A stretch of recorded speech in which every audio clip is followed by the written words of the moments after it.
Hey guys, number one Marmaduke fan here. I just unboxed another model gun.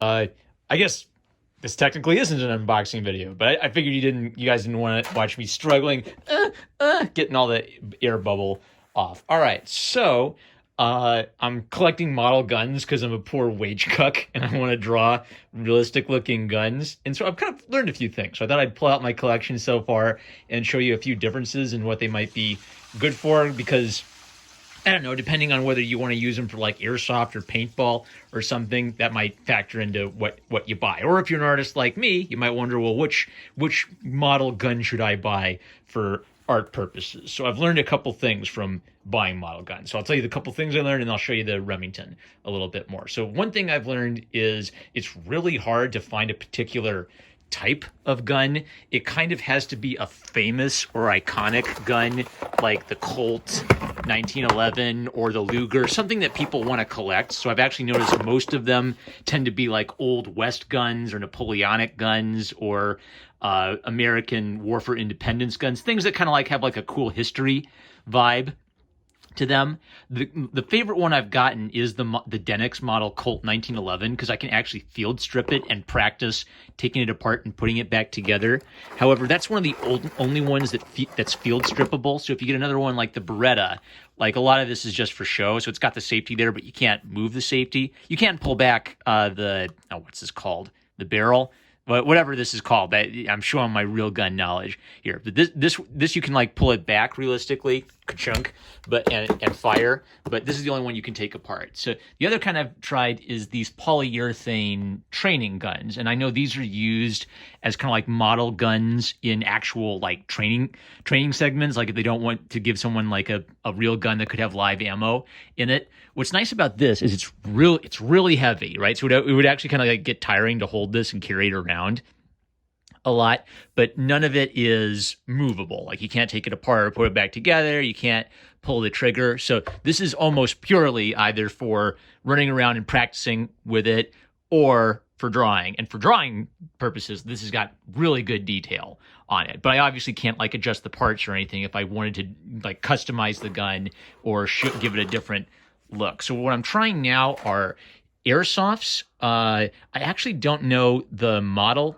maker of this one because I got it used. I got lucky. So if you find it on Amazon, it's like $130, which makes this the most expensive one I've gotten. The polyurethane was the cheapest at like $50, so that's a really good economical option if you want a drawing option.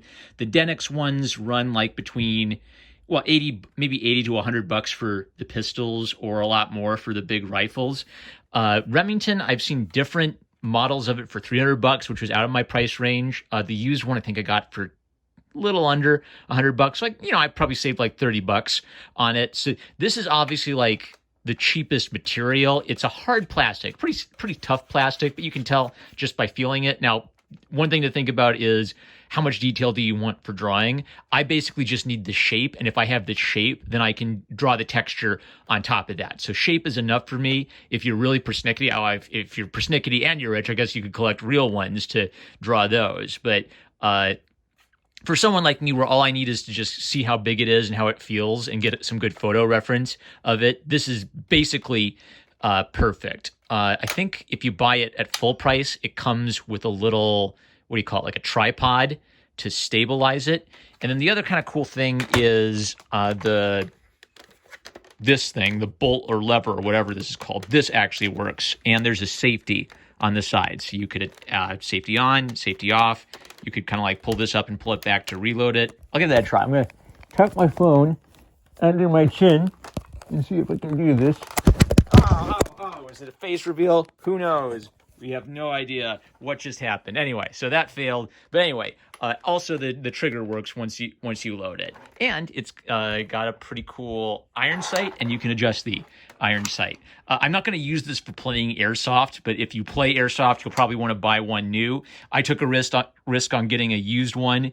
You can tell it's used and dinged up, but since I'm an artist and I'm not playing airsoft, I do not care. So That might be a tip, is if you're purely interested in drawing them, you don't you could probably get a deal if you find a used one, or even like a non-working one, if you literally just want to hold it and take photos of it for drawing purposes. Okay.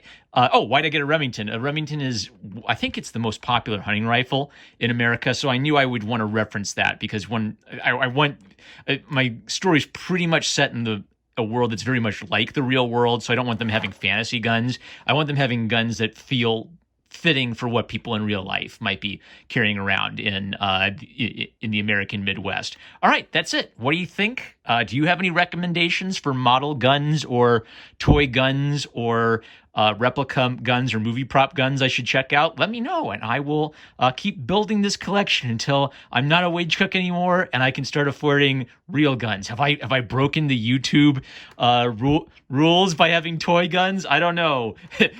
Some guys have taken their gun channels to Pornhub. I don't know if that's an option for me, but maybe I'll get past the YouTube algorithm. I'm number one Marmaduke fan. I love you guys. Catch you later.